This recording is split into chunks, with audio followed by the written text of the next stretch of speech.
Ainda na esteira da atração de investimentos para o estado do Rio, tema que foi abordado no programa anterior, como não lembrar do setor de bares e restaurantes? Especialistas da Agenda de Futuro de hoje afirmam que o caminho para o desenvolvimento econômico é estimular a abertura de novos negócios, principalmente nesse segmento responsável pela contratação de grande parte dos jovens em todo o estado. Outro destaque dessa edição é a promoção de grandes eventos e feiras que acontecem nas cidades, responsáveis não só por atrair recursos, mas também turistas e gerar emprego e renda para a população. Vem comigo conhecer como as instituições que compõem o Fórum de Desenvolvimento da Alerj estão trabalhando em parceria com o poder público para tornar essa agenda prioritária nos próximos 4 anos.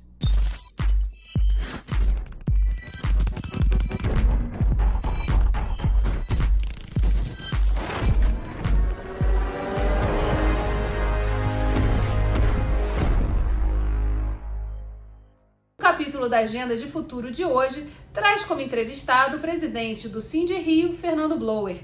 Fernando, conta pra gente um pouco sobre o que foram esses 4 anos que passaram para o setor de bares e restaurantes do Rio. Esses 4 anos eles devem ser divididos em dois momentos bem específicos, né? Os primeiros anos, 18, 19, o setor ainda vinha no rescaldo de uma crise econômica que começa ali em 2017 e que foi muito profunda para a gente, no estado como um todo e também na cidade do Rio de Janeiro, em áreas como o centro da cidade e daí por diante. Então, houve uma crise que gerou menor faturamento no setor, porque a gente, na verdade, é espelho da sociedade, né? Então, se a sociedade está retraída, consome menos, naturalmente o setor também fatura menos, emprega menos, daí por diante. Bom, o início de 2020 apontava uma virada, aí que veio a pandemia. Então, essa é a segunda parte, a mais dura, talvez, da nossa história, onde o setor ficou praticamente fechado durante muito tempo, funcionando apenas com delivery, mas só para dar uma noção, o delivery não chegava nem a 20% do que era a receita média de uma empresa naquela época. Então, o delivery foi melhor do que nada, mas muito longe de ter resolvido o nosso problema. E com meses de casa fechada, isso significa muitas dívidas, desemprego, enfim, empresas fechadas.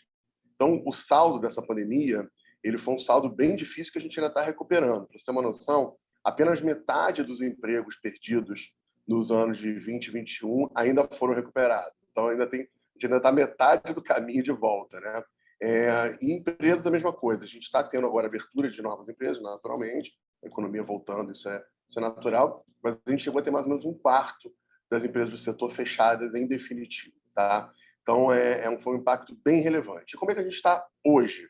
Hoje, a gente está com o faturamento crescendo, naturalmente, mas com quase metade das empresas ainda bastante endividada por pelo menos mais 2, 3 anos.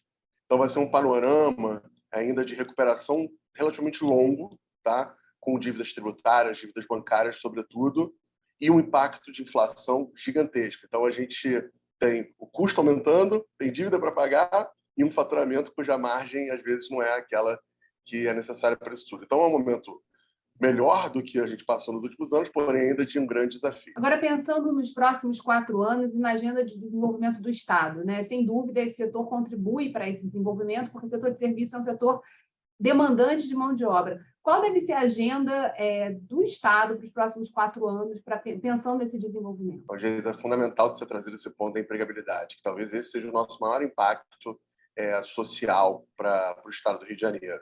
Nós somos os maiores empregadores de jovens de 18 a 24 anos do nosso estado e também da capital, de tal forma que acabamos atuando como porta de entrada no mercado de trabalho, como formação para esses jovens, que depois até acabam indo para outros setores, e tudo bem, mas eles se profissionalizam no primeiro momento dentro dos bares, restaurantes, lanchonetes, alimentação fora do lar de um modo geral. E não é pouca gente, tá? A gente está falando de mais de 170 mil pessoas no estado do Rio de Janeiro, com isso é emprego formal, carteira assinada, tá? Fora tantos outros indiretos que naturalmente são gerados. Então, realmente tem esse impacto muito grande, muito expressivo na empregabilidade. E o que a gente tem que pensar aqui agora, em termos de Estado, a meu ver, para apontar um caminho de maior desenvolvimento? Pontualmente para o setor, tem algumas coisas que são bem relevantes. Eu acho que a questão tributária talvez seja uma das maiores. A gente avançou muito na atual legislatura por iniciativa do presidente André Siciliani, que foi amplamente abraçada por todos os deputados, todos os partidos, no sentido de reduzir a alíquota de CMS dos bares e restaurantes. Isso já está aprovado, está regulamentado, está superado e fez muita diferença. Mas agora a gente tem também alguns desafios em relação à substituição tributária. Isso é bem técnico, não vou entrar em detalhes, mas são filigranas da legislação que acabam gerando um impacto de maior custo para o setor, e um custo esse que acaba impedindo ou desestimulando a abertura de novos negócios no Rio de Janeiro. Tá? Além disso, acho que tem uma questão de transporte público aí bem importante. Como a gente é primeiro emprego, e muitas vezes a gente pega um primeiro emprego de quem tem menos oportunidade mesmo, portanto, está, né, na região metropolitana, mais nas periferias, e vai trabalhar onde? Onde tem maior renda, né? Vai trabalhar na zona sul do Rio. Então, são jornadas muito grandes. A gente que sai de São Gonçalo, ou de Caxias, de Magé, de outros lugares para trabalhar na cidade do Rio de Janeiro, e tem um custo de transporte muito alto, que desestimula muitas vezes a contratação de quem mais precisa, e também um tempo de transporte muito alto. Então, acho que a gente conseguir melhorar essa dinâmica e talvez, por que não, conseguir a tão sonhada integração entre modais de estado e de município para baratear esse custo, seria fundamental. E, de modo geral, também, eu acho que o mais importante para o nosso setor é que também que deixe ele funcionar. Como é um setor que é muito... Todo mundo convive, né? Todo legislador, todo mundo come, bebe em bares e restaurantes durante a sua vida. Então, existe muita familiaridade dentro disso e, portanto, muitas vezes há muitos projetos de lei versando sobre coisas do nosso setor que, por mais que pareçam boas iniciativas, na prática, muitas vezes geram muito custo e, às vezes, são até inexequíveis. Então, o que a gente pede sempre é que, se tiver um projeto de lei, uma iniciativa de algum deputado que vá tratar do nosso setor, chama a gente para conversar. A gente vai sentar, vai mostrar os impactos positivos e negativos, vai tentar sempre achar um meio termo que atenda a um anseio social, mas que não prejudique a atividade econômica. Então, a gente tem esse caráter, essa postura aberta ao diálogo constantemente. E é importante que a gente mantenha isso em todas as legislaturas. Como a sua instituição pode ajudar e trabalhar nesse diálogo permanente com o Legislativo para fazer essa agenda de desenvolvimento crescer e andar? O Sindri sempre teve muito aberto ao diálogo com as legislaturas anteriores, eu tenho certeza que na próxima não será diferente. E a gente sempre se coloca à disposição não apenas para dar a nossa opinião, mas uma opinião fundamentada, com dados, com análises de caso, enfim, com elementos suficientes para que o legislador possa tomar uma boa decisão junto conosco e construir um consenso no qual os anseios sociais como um todo estejam ali abarcados, mas também a atividade econômica e a viabilidade dos negócios esteja contemplada. Então, o que a gente quer, no fim das contas, é a mesma coisa. A gente quer mais emprego, mais imposto, mais empresa, mais desenvolvimento para o estado do Rio de Janeiro.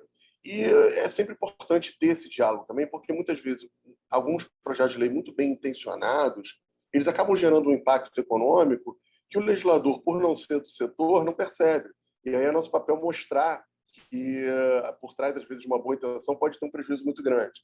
Então, a gente tenta sempre buscar esse equilíbrio e, como disse, através do diálogo, a gente, felizmente, tem conseguido em grande parte. Na sua opinião, qual a importância de ter espaços como o Fórum de Desenvolvimento para que esse diálogo ocorra de forma sustentável, organizada, direta com o Legislativo? Eu acho muito importante. Na verdade, o Fórum é uma ótima iniciativa. Eu não sei se tem paralelos em outras assembleias legislativas, mas eu acho que na nossa, aqui no Rio de Janeiro, isso é um privilégio, sob a sua coordenação, Geisa, e toda a equipe. É um trabalho que para a gente faz muita diferença, porque a gente percebe um fluxo de informações constante em duas mãos. É a gente e outros segmentos também, obviamente, trazendo sua visão, a Alerj retornando com ela, e é uma possibilidade também de juntar diferentes segmentos, porque muitas vezes uma iniciativa não tem impacto só para restaurante, ou só para a indústria de plásticos, ou só para... Né, é um impacto, muitas vezes, numa cadeia. Então, quando a gente junta percepções diferentes, a gente consegue resultados muito, muito melhores. E o que todo mundo quer é o desenvolvimento econômico do Estado. É que, às vezes, as visões são diferentes. Então, com um fórum como esse, a gente consegue conciliar melhor essas visões.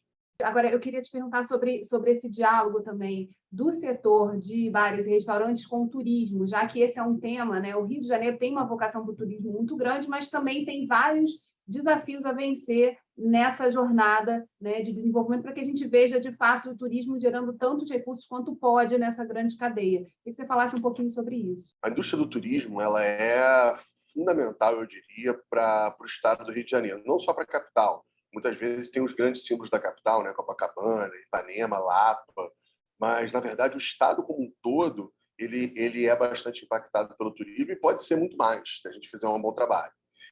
Os bares e restaurantes eles têm um papel fundamental aí, pelo simples fato de que turista não traz comida de fora, ele come em bares e restaurantes, mas tem um papel suplementar.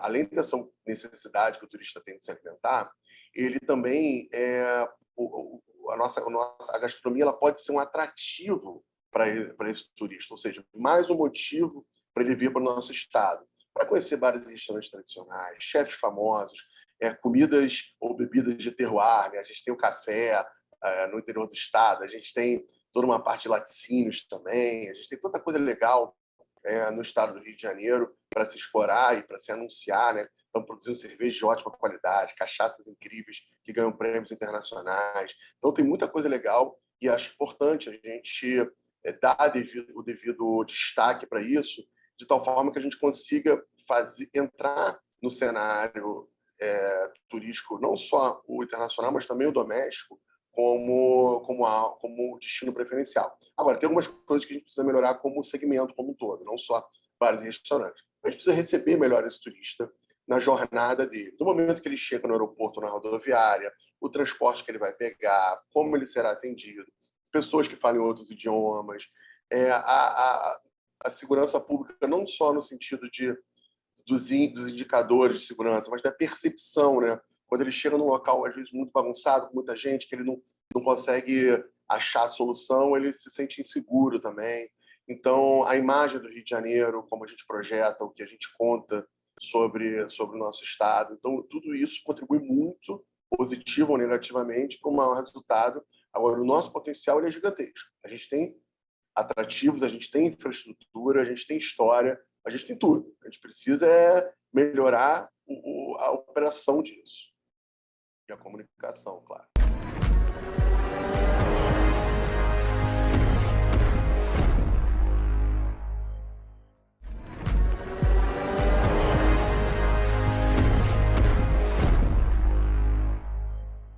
O capítulo da Agenda de Futuro de hoje traz como entrevistado o presidente da Federação Brasileira de Hospedagem e Alimentação, Alexandre Sampaio. Olá, Alexandre, tudo bem? Prazer, no Rio em Foco, estamos todos juntos, prazer estar com vocês. Hospedagem e alimentação, setores importantes aqui para o estado do Rio de Janeiro, que tem o turismo como um dos vetores de desenvolvimento. O senhor pode fazer um contexto de como a gente está hoje nesse processo, principalmente depois da Covid-19? Na verdade, o setor de alimentação e hospedagem passou por percalços muito grandes durante a pandemia, né? Devo recordar que no início de março de 2019, 2020, melhor dizendo, quando a pandemia se instalou em nosso país, vindo do mundo inteiro, literalmente falando, os hotéis estavam em uma ocupação muito boa e em 24, 48 horas esvaziaram todos. Muitos hotéis durante esse período sofreram demais, principalmente hostels, pequenos empreendimentos no interior do estado. Foi um debacle, podemos dizer assim. Alguns não sobreviveram e, rapidamente, aquilo que o governo federal disponibilizou para os processos de recuperação foram usados intensamente. A alimentação talvez tenha sido pior no primeiro baque, tanto no interior quanto na capital. Lembrando que a alimentação comercial tinha um grande foco para atender o chamado alimentação food service, escritório, que as pessoas saíam muito para almoçar, principalmente nas grandes cidades, e tudo isso desabou de uma maneira muito, muito, muito rápida, gerando desemprego, crise no setorial. Rapidamente esse setor se reinventou com o delivery, então o delivery passou a ser uma realidade concreta em nosso estado.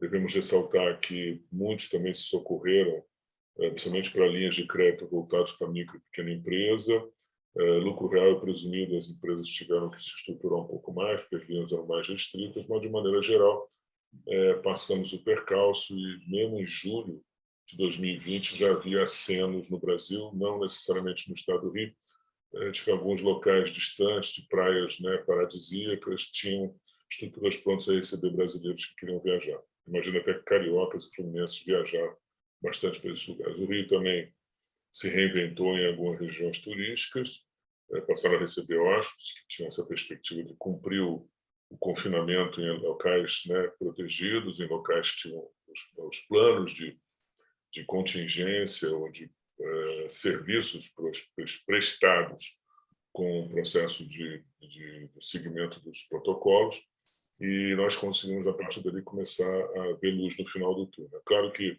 tivemos a segunda onda, então foi um processo ainda muito duro desses 2 anos, podemos dizer, e a partir de julho desse ano nós tínhamos uma recuperação já a olhos vistos, com grande parte da população vacinada, e os clientes já acorrendo em hotéis e restaurantes que davam os protocolos e o cumprimento às riscas daquilo que foi sancionado pelo governo do Estado e pela LERJ, ratificado pela emissão de legislação compatível. Eu diria que hoje nós estamos aí numa véspera do Rock in Rio, temos também numa véspera de alta temporada. As previsões de ocupação na capital são muito boas, mesmo no interior, nos finais de semana a ocupação tem sido muito grande. A alimentação comercial, na hora do almoço, ela teve que se reinventar um pouco, o delivery prevalece. À noite, no chamado casual dinner, ou no jantar de lazer, em quase todas as cidades que têm uma significação turística, isso tem sido já revigorado. No final de semana, a ocupação nesses destinos fluminenses tem sido muito boa. E eu diria que agora é um processo de recuperação, porque as empresas têm que pagar as dívidas contraídas, então a legislação, as linhas de governo estão muito baseadas na parte de correção da taxa de juros, e a Selic tem sido um pouco cruel com a gente. Mas, de uma maneira geral, eu acho que o emprego retornou, a ocupação voltou a ficar muito aceitável, e eu diria que agora as empresas que sobreviveram, que se reinventaram, estão até abrindo novos negócios. Então, perdemos algumas pessoas, não só fisicamente, de uma maneira trágica, mas também tivemos o nascedor de novas empresas e novos negócios. Isso é muito bom. Em termos de desafios para os próximos 4 anos, quais seriam os temas que, para o turismo, né, e aí hospedagem e alimentação, são importantes de estarem na pauta do parlamento? Eu diria que nós vamos botar assim o parlamento não só federal, mas estadual e municipal, mas principalmente vou focar no estadual. Nós precisamos da Lei Geral de Turismo, que acabou, inclusive, de ser está passando pela LERJ agora, né, proposta pelo Executivo. É importante, em complementaridade, a Lei Geral do Turismo revigorada a nível federal, que está parada no Senado. Eu acho que os 2 documentos vão ser muito sinérgicos, e isso é importante para a gente poder ter parâmetros para uma nova realidade do setor de turismo, principalmente na área de foco de hospedagem e alimentação. Eu acho que as linhas que estão sendo disponibilizadas para a recuperação das micro e pequenas empresas, que é, grosso modo, a maior faixa de existência no nosso setor, através de uma atuação do SEBRAE vigorosa, tem sido colocado em prática a retomada de atendimento do SEBRAE, não só nas questões que envolvem a garantia para a captação de financiamento, que o SEBRAE oferece uma linha não oferece, ele oferece garantia para a tomada dessa linha de crédito. O SEBRAE tem ali um instrumento vigoroso para ajudar as empresas a se reinventarem um pouco, mas também estabelecerem parâmetros profissionais de uma nova realidade comercial. Eu acho que o empresário tem que estar atento às questões que envolvem uma nova sistemática de administração. A gente precisa ter um foco em produtividade, né? Às vezes, com menos funcionários, a gente consegue entregar o que é importante, isso tanto na hotelaria quanto na alimentação. E eu diria que a gente tem um desafio, né? A questão da transição sucessória, tanto no Estado quanto no governo federal, nos dá uma perspectiva um pouco de prudência nesse exato momento, mas eu diria que ganhos de produtividade, gestão financeira atualizada, legislação compatível com a questão da realidade de atendimento do consumidor, versus vis-à-vis uma praxis que permita a gente atender bem, mas também com sustentabilidade. E esse é um tema que tem que ser buscado pelos empresários. e, logicamente, a questão do atendimento na linha de pessoas que têm incapacidade física, porque isso é um viés que vai ser cobrado doravante cada vez mais, e as empresas estão abrindo, já estão tendo cuidado em relação a isso, mas a questão da acessibilidade é fundamental que seja colocada nessa nova patamar desse país e desse Estado. E como a Federação Brasileira de Hospedagem e Alimentação pode ajudar, né, a levar à frente essa agenda? A Federação tem uma atuação em todos os estados do Brasil, quase todos, na verdade, são 68 sindicatos. No Rio, nós temos 8 representações patronais sindicais. Nós estamos reinventando um projeto de assessoria e de consultoria aos nossos sindicatos. Na verdade, a gente sai de uma égide da Confederação Nacional do Comércio, Bens, Serviços e Turismo, que montou o SEGS há mais de 10 anos, 15 anos atrás, e agora, esse ano, esse produto, essa sistemática foi transformado no chamado Programa Atena. Ele visa dar orientação logística, mas principalmente gestão de qualidade e proatividade para uma realidade do século XXI, em que a gente atua para poder sustentar os sindicatos de maneira operacional para que eles respondam à altura às demandas dos empresários. A federação tem uma especificidade porque ela representa sindicatos, então ela não fala direto com os empresários, mas através desses sindicatos ela consegue visa dar o melhor atendimento possível na área trabalhista, né, principalmente nas negociações de convenções salariais, mas principalmente em consultoria, no sentido de que os sindicatos atendam às expectativas desses empresários e possam propiciar uma gestão conjunta, uma gestão partícipe, né, inserida nessas realidades que eu acabei de dizer, mas principalmente uma realidade de inclusão, né, principalmente de TI, de tecnologias de ponta, para que esses empresários atendam à expectativa do cliente, que é um cliente diferenciado. Não há dúvida. A pandemia trouxe realidades que a gente não lidava antes, que vai ser possível que algumas permaneçam, em termos de, por exemplo, o delivery não acabou, pelo contrário, ele vai continuar existindo e coexistindo com o presencial dentro dos restaurantes. Não é com os hotéis. Os hotéis têm que se reinventar no sentido de um atendimento, de superar as expectativas. O cliente hoje em dia está muito mais exigente, ele quer se inserir numa realidade que não existe, que não é aquele que tem no dia a dia da casa dele, e os hotéis têm que estar atentos a essa perspectiva de mercado, a esse atendimento das expectativas do seu cliente. Em relação à questão da interiorização, né, houve aí nos recentes cenários desenhados para o turismo, né, um olhar e a possibilidade de trabalhar o turismo do interior do estado do Rio de Janeiro, né, por conta de uma procura pelo turismo rodoviário de curta distância. Isso já se reflete nas demandas para a federação desses sindicatos e um olhar mais voltado também a outros roteiros que no Rio de Janeiro têm sua importância histórica, cultural e poderiam ser trabalhados com mais intensidade? Claro, a federação lançou um programa de turismo de proximidade. O que é isso? Na verdade, é uma redescoberta do turismo rodoviário, porque, dado que nós estamos em distâncias não tão longínquas assim no nosso escopo de atuação, as áreas turísticas, tanto da Costa Verde quanto da Costa do Sol e também a região serrana, propiciam uma distância de até 400 quilômetros, ou talvez menos. Então, o turismo de proximidade, principalmente rodoviário, está sendo redescoberto, e mesmo as pessoas que se deslocam nos seus próprios automóveis estão sendo instados a procurar novidades e muitos atrativos. Isso o Rio tem de sobra. Então, nossos sindicatos estão sendo orientados no sentido de prover a maneira de melhor comercialização e divulgação desses atrativos turísticos do Rio, mas principalmente prover a divulgação de estabelecimentos que estão prontos para atender esses clientes que querem segurança, né, sanitária, mas também querem ver nas proximidades aquilo que se hospedando naquela pousada, naquele hotel, indo naquele restaurante, vai ter uma experiência diferente do seu dia a dia, que suscite a ele, essa família, esse cliente, uma sistemática que ele possa agregar como qualidade de vida e uma experiência que ele vai desenvolver e vai guardar para o resto da vida. Então, eu acho que o Rio tem tudo para isso para oferecer, muitos destinos estão se reinventando, as cidades estão atentas a isso.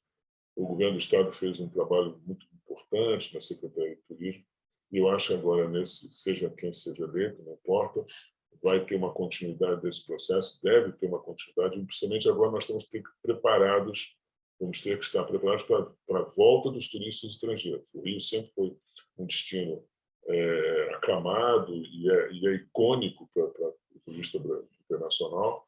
Nós tivemos sempre esses 2 anos, basicamente, turistas nacionais, mas eu acho que agora, a partir de janeiro, no verão, nós vamos ter que se preparar, e estamos trabalhando nisso, para receber os turistas estrangeiros. A gente deve ter aí frequência de voos, eu tenho certeza que a gente vai acabar resolvendo o problema do Galeão, mas com o governo federal ajudando, claro, mas a gente tem aí uma perspectiva muito boa da volta desses turistas, da volta dos eventos comerciais também.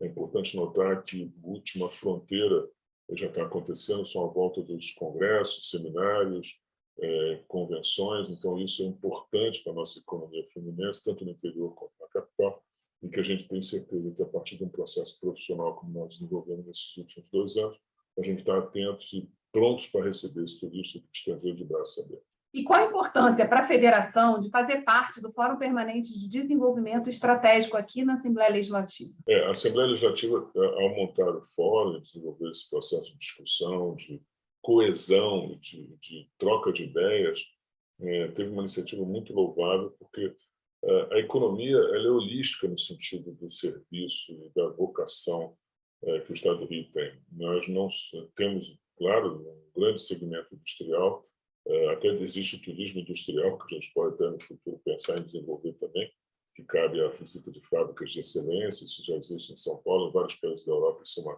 uma prática muito, muito difundida, mas nós temos que estar numa sistemática e numa sinergia com outros setores da economia. E, claro, a nossa Casa de Leis estadual tem um papel fundamental nesse processo. O Fórum, tendo como escopo o Rio em Foco, ele vai permitir descobrir potencialidades, reviver nichos que estão ali, né? Porque a economia está dinâmica. A economia do nosso século XXI ela tem uma perspectiva extremamente móvel. Eu quero dizer que nichos abrem-se para serviços de perspectiva, dentro da chamada turismo de experiência, mas principalmente redescobertas que vão se dar cada dia numa velocidade exponencial. O próprio 5G vindo para o Rio de Janeiro vai dar uma outra perspectiva de comunicação, de interação, de oferta com clientela, com fornecedores. Então, esse trabalho conjunto que o Fórum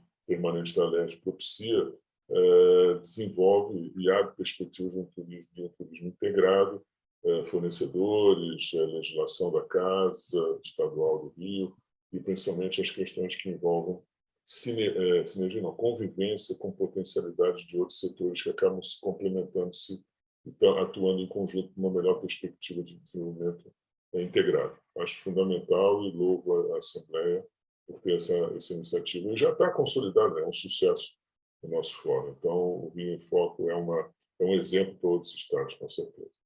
Alexandre, muito obrigado por ter aceitado o convite de estar aqui conosco, compondo essa agenda de futuro com o desejo e também com a participação, né, da sociedade civil organizada no dia a dia e no trabalho aqui do Fórum de Desenvolvimento. O prazer foi nosso, chame sempre que precisar e vamos, claro, frequentar o Fórum e desenvolver junto com a nossa Casa de Leis um projeto cada vez mais. Eu acho que agora a eleição estadual traz uma perspectiva interessante.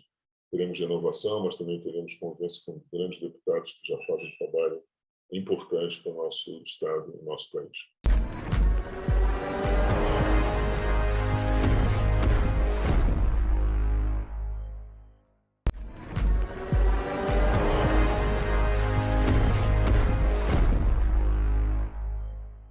Mobilidade, segurança, divulgação, elementos fundamentais para transformar o Rio de Janeiro em uma cidade atrativa aos grandes eventos. Na entrevista de hoje ao Agenda de Futuro, o presidente do RCVB, Carlos Werneck, destaca a importância do setor privado trabalhar em parceria com o poder público. Prazer, uma honra estar aqui com vocês. Você pode começar contando para a gente o papel e o trabalho desenvolvido pela Rio Convention Visitors Bureau? O RCVB, a gente faz essa abreviação carinhosa aí para facilitar, porque é uma instituição, uma fundação, né, sem fins lucrativos, e todas as grandes cidades do mundo têm o seu Convention Bureau, que é a entidade que tem por obrigação e por atividade fim buscar feiras e eventos fora da cidade para trazer para dentro da cidade, no nosso caso, do Rio de Janeiro, né? O Convention Bureau do Rio existe há 38 anos, como eu disse, é uma fundação sem fins lucrativos, privada, e é mantida pelos nossos mantenedores, que são os players que fazem parte da cadeia do trade turístico, né? Então, aeroportos, hotéis, agências de viagem, operadoras, as companhias de ônibus e rodoviária, transporte rodoviário de um modo geral, os atrativos turísticos, os centros de convenções, são 15 categorias que temos. Então, a nossa atividade é viajar pelo mundo, encontrar essas feiras, negociar e tentar convencê-las a trazerem para o Rio de Janeiro, né? Como a gente sabe, as grandes eventos e grandes feiras são marcadas com muita antecedência. Então, hoje a gente está negociando feira que vai acontecer no Rio de Janeiro, quer dizer, a gente deseja que ela aconteça no Rio de Janeiro em 2028, mas o Congresso de Cardiologia Mundial, ele está sendo decidido em que lugar ele vai ser colocado. E é tudo feito com muita antecedência. Então, o nosso trabalho não é um trabalho que envolve, não é político, né? Porque, na verdade, a prefeitura muda de 4 em 4 anos, né? Ou, pelo menos temos eleição para isso, e se a gente não estiver dando continuidade nisso, esse fio da meada se perde e a gente acaba perdendo o evento também. Então, é importante que exista esse movimento da iniciativa privada nessas negociações de longo prazo. Os últimos anos de pandemia, de Covid-19, foram bastante intensos e impactaram essa agenda de eventos que estava programada para a cidade. Como é que foi a atuação da Rio Convention nessa época? Foi primeiro de parar para refletir mesmo, repensar tudo, a forma de fazer, né? Como é que que a gente poderia fazer para perder o mínimo possível, mas entendendo ao mesmo tempo que não tinha jeito, porque é uma coisa que as companhias aéreas pararam, os aeroportos fecharam, né? Os aeroportos diminuíram a movimentação. Não tinha muito o que fazer, a gente ficou muito em compasso de espera, né? E alimentando de informação, né? Sobre a nossa cidade, sobre o nosso país, os congressos que estavam previstos para vir para cá. E realmente houve um nível de cancelamento nunca igual na história, obviamente, não só aqui como em todas as cidades do mundo, mas agora a gente vê essa retomada vindo com força. 2023 já vai ser um ano aí muito próximo dos números de 2019, e isso está nos animando muito aí. Toda feira, todo evento que a gente está sentindo um aquecimento muito grande, e isso é muito positivo. E a gente vinha também de toda uma agenda de mega eventos esportivos que mudou a cara da cidade, que aumentou o número de quartos, de locais onde as pessoas podiam, enfim, fazer eventos. Como é que está esse planejamento para os próximos 4 anos, na sua opinião? O que precisa estar na agenda dos legisladores, que pode ser também um apoio a todo o trabalho que vocês já desenvolvem? Os eventos esportivos certamente é um deles, né? O Rio tem características muito maravilhosas para eventos esportivos de todas as qualidades, todas as categorias, né? Vivemos aí uma Olimpíada, um sucesso todo aí da nossa Olimpíada de 2016. Então, a gente tem equipamentos fantásticos, maravilhosos, que precisam ser utilizados. Nós somos uma cidade olímpica, né? Então, a gente tem a prerrogativa de poder chegar lá fora e falar, nós temos equipamentos à altura de atender qualquer tipo de evento, de qualquer categoria de evento mundial, porque a gente tem uma hotelaria preparada para receber o público, nós temos uma cidade que é uma metrópole fantástica como o Rio de Janeiro, com belezas naturais, e nós temos equipamentos, campos de futebol, piscinas e tênis, tudo que a gente precisa, a gente tem aqui no Rio de Janeiro hoje para receber um grande evento de qualquer categoria. Mas aí precisa ser feito? Pois é, para isso ser feito, a gente precisa fazer. Nós estamos hoje fazendo um estudo junto com a Secretaria de Esporte, Secretaria Municipal de Esporte. Estamos fazendo um estudo grande de todos os eventos que vão acontecer daqui até 2030, né, pelo mundo no setor de esporte, né, no ramo esportivo. Então, a gente está fazendo uma pesquisa grande nesse sentido para que a gente possa ir conversar com todas as federações, confederações mundiais para trazer esses eventos aqui para o Rio, mostrando aí a qualidade do nosso produto dessa forma. E outra coisa que a gente depende aí dos legisladores em relação a isso é que a gente tenha uma lei, né, assim como a gente tem para a cultura, a gente tem um incentivo ao turismo, né, uma lei de incentivo ao turismo, incentivo ao esporte, né, que as empresas possam efetivamente, através das leis de renúncia fiscal e tudo mais, investir no esporte e investir no turismo, porque a gente sabe que esporte e turismo geram muito emprego, né, geram muitos impostos, tem uma cadeia muito grande de atividades envolvidas no turismo, que movimentam uma cidade como o Rio de Janeiro de uma forma brilhante. Eu acho que a gente está muito aquém do que a gente pode ser num futuro próximo aí. E vamos trabalhar para isso. Mas em nível estadual tem a lei de incentivo ao esporte, não tem? Sim, tem, mas a gente hoje busca uma para o turismo, né, específica para o turismo.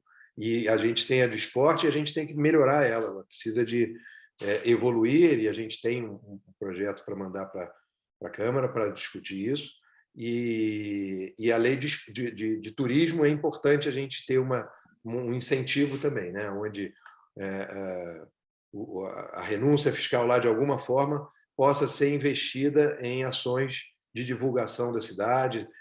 A quantidade de dinheiro investida pelas grandes cidades do mundo em propaganda, em divulgação é enorme, e o Rio de Janeiro gasta muito pouco, investe muito pouco em divulgação da nossa cidade. A gente precisa realmente virar esse jogo. A concorrência é muito grande.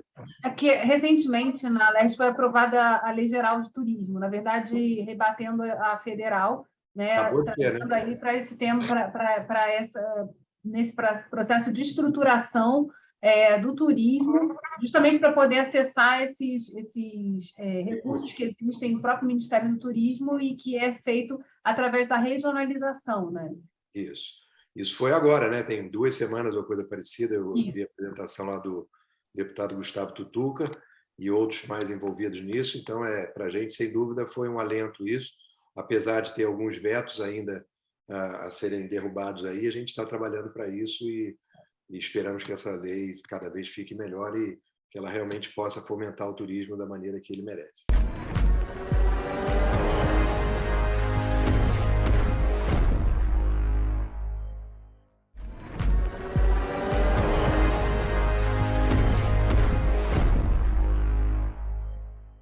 O capítulo da Agenda de Futuro de hoje traz como entrevistado o presidente do Rio Convention and Visitors Bureau, RCVB, Carlos Werneck. O que torna uma cidade atrativa ao turismo e a esses grandes eventos? A segurança é uma coisa fundamental, né? Ninguém pode querer esconder que a segurança é uma coisa importante para quando você vai viajar. Você quer saber como é a cidade que você está indo, qual é o nível de segurança. A gente, no Rio de Janeiro, tem uma questão de segurança pelo tamanho que a gente pelo tamanho do estado que a gente então a gente tem muita dificuldade de segurar essas notícias sobre segurança e os problemas que a gente tem nas comunidades e tudo mais. Mas isso é uma coisa que a gente tem que vencer e temos que conseguir conquistar. Agora, para o turismo funcionar, a mobilidade é fundamental, né? Só existe turismo se houver mobilidade, né?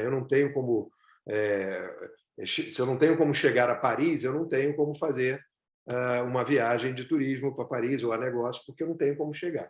E o Rio de Janeiro sofre muito com isso, porque a gente tem uma malha aérea hoje muito menor do que a gente, internacional principalmente, muito menor do que a gente merecia e deveria ter, né? A gente tivemos algumas situações aí de falta de foco na questão do aeroporto Galeão, né? A gente, ano passado, tivemos uma questão muito delicada em relação a quase que houve a privatização do aeroporto Santos Dumont. Não tenho nada contra a privatização dos aeroportos, nem de nenhuma outro tipo de empresa do governo, mas a gente tem que fazer isso com muito cuidado para não ser um tiro no pé, né? O Galeão é um tipo de aeroporto importantíssimo para a cidade e a gente precisa preservar os voos para lá. Se a gente deixar o Santos Dumont crescendo da maneira que vinha acontecendo para justamente valorizar na hora de uma privatização, isso é muito prejudicial para a nossa cidade, né? O aeroporto Galeão tem uma limitação de tamanho físico, e o nosso aeroporto Galeão é um fenômeno, uma coisa maravilhosa, enorme, tem potencial de crescimento de 3, 4 vezes o que é hoje, e a gente estava desperdiçando isso. A gente tinha uma questão do preço do combustível, né? O combustível no Rio era mais caro do que em outras cidades, principalmente do que São Paulo, então, pouco a pouco, Campinas, o hub, foi sendo mudado para essas cidades, né? E o Rio de Janeiro foi sendo efetivamente esvaziado, né? Com todo o problema que a gente viveu com os governos e tudo mais aí passados. Então, a gente precisa estar de olho na mobilidade, porque o avião é fundamental no caso do turismo, né? Para ganhar volume só com o avião mesmo. E nesse debate sobre aeroportos, a Assembleia Legislativa tomou a frente, né, mobilizando a bancada federal, trazendo também os atores do trade do turismo para discutir esse tema, por entender a importância que tem, né, da atuação política nesse jogo. Isso foi muito importante. Se não houvesse essa mobilização do governo de estado, prefeitura, Câmara dos Deputados, né, a LERJ, e o trade turístico, a gente teria hoje já o aeroporto Santos Dumont privatizado, e de uma forma que não seria bom para a nossa cidade nem para o nosso estado, né? Em relação ao trabalho e atuação, né, da Rio Convention, o que ela pode fazer para ajudar a impulsionar essa agenda de desenvolvimento para o turismo e para os eventos, de atração de eventos? É isso, né? A gente precisa viajar, né? Precisamos participar de todas as feiras. O governo de estado e a prefeitura e as prefeituras precisam participar das feiras junto com a Embratur, né? A Embratur precisa enxergar cada vez mais que a presença do Rio e São Paulo e as grandes capitais nessas feiras mundiais são fundamentais, né? Para a gente mostrar o potencial, o quanto o Brasil é poderoso e no sentido poderoso não ruim da palavra, mas sim de oferta, né, de turismo e de local para evento, né, grandes centros de convenções, grandes hotéis, né, uma gastronomia maravilhosa, a gente tem tudo, um clima maravilhoso, né, a gente tem o ano inteiro pode ter evento no Brasil, não é tem no inverno fica impossível, ou no verão é impossível, não, nós temos capacidade de fazer eventos no ano inteiro, e isso é muito positivo. Então, o nosso trabalho hoje é cada vez estar mais junto com a prefeitura, governo do estado e Embratur, unindo as forças para participarmos dessas feiras de uma maneira com mais força, né, causando mais impacto do que a gente vem causando até agora. E, Carlos, qual a importância do Rio Convention fazer parte do Fórum Permanente de Desenvolvimento Estratégico aqui do Estado do Rio de Janeiro? Vocês compõem o fórum, que hoje tem 70 instituições, desde o iniciozinho lá, quando eram 12 ainda. Exato. Eu entendo que na hora que a iniciativa privada junta, né, com o poder público, todos ganham força, todos ficam melhores, e não existe uma coisa de um lado e de outro, né? Todos têm que remar para o mesmo lado, e no final das contas é gerar emprego, gerar impostos, né? E gerar impostos não é aumentando o valor dos impostos, é vendendo mais. Quanto mais se vende, mais se gera impostos, e por isso, portanto, mais emprego é gerado. Então, é esse pensamento que a gente tem que ter junto com os políticos, né? Com o poder público, e com essas forças unidas a gente conseguiu um resultado melhor. Hoje a gente participa de uma forma mais efetiva, levando os pleitos da iniciativa privada, né? Como Convention é a única entidade porque existem várias entidades do turismo, todas elas são importantíssimas e necessárias, mas o Convention Bureau é o que une todas elas, né? Então, a gente tem hotéis, como eu falei no começo, hotéis, companhias aéreas, aeroportos, os grandes atrativos turísticos, operadoras, agências. Então, a gente tem todo o trade dentro de uma fundação só, né? A ABIH reúne os hotéis, a ABAB reúne as operadoras. Cada entidade dessa reúne seus próprios mantenedores da sua própria atividade. Nós não, nós no Rio Convention, por ser um órgão, uma fundação de divulgação da cidade, ou seja, portanto, de interesse de todos, nós congregamos todos os participantes do trade turístico na mesma fundação. Então, eu acho importante a nossa participação no fórum aí sempre, né? Obrigada, Carlos, por fazer parte do fórum e ter disponibilizado aí seu tempo para estar com a gente, para desenhar essa agenda de futuro. Muito obrigado, Geisa.